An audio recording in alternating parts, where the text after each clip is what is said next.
আউযু বিল্লাহি মিনাশ শাইতানির রাজিম বিসমিল্লাহির রহমানির রহিম আসসালামু আলাইকুম রহমতুল্লাহ বরকাতুহু। জাকাত শব্দের অর্থ পবিত্রতা বৃদ্ধি। সূরা মুজাম্মিলে আল্লাহ রাব্বুল আলামিন ঘোষণা করেছেন ওয়াকিমুস সালাতা ওয়াতুজ যাকাতা, আয়াত নাম্বার 20। আল্লাহ রাব্বুল আলামিন বলছেন তোমরা জাকাত সালাত কায়েম করো, জাকাত আদায় করো। জাকাতের নিসাব হচ্ছে আপনার অর্জিত সম্পদ, গরু বাছুর, ফসল, তারপরে বাড়ি ভাড়া ইত্যাদি ইত্যাদি। তো এখানে শতকরা 2.5 টাকা জাকাত দিতে হবে। জাকাত, অন্য একটি হাদিস আছে, রাসূল পাক সাল্লাল্লাহু আলাইহি ওয়াসাল্লাম ইরশাদ ফরমান, জাকাত হচ্ছে ধনী এবং গরিবের মধ্যে সেতু বন্ধন।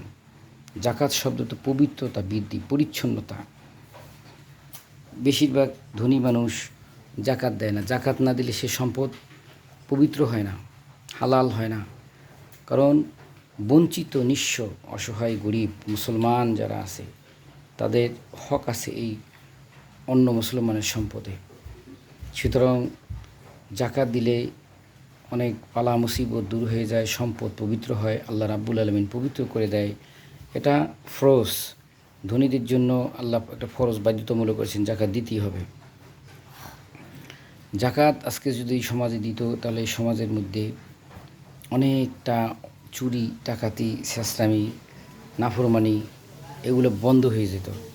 মুসলমান সুন্দর হইতো, মুসলমান ভালো হইতো, মুসলমান পবিত্র হইতো, মুসলমানের আত্মা পবিত্র হইতো, মুসলমানের চরিত্র সুন্দর হইতো, মানুষের মধ্যে অনেক অনেক অনেক বেকারত্ব দূর হয়ে যেত, মানুষের মধ্যে শান্তি আর শান্তি আসতো।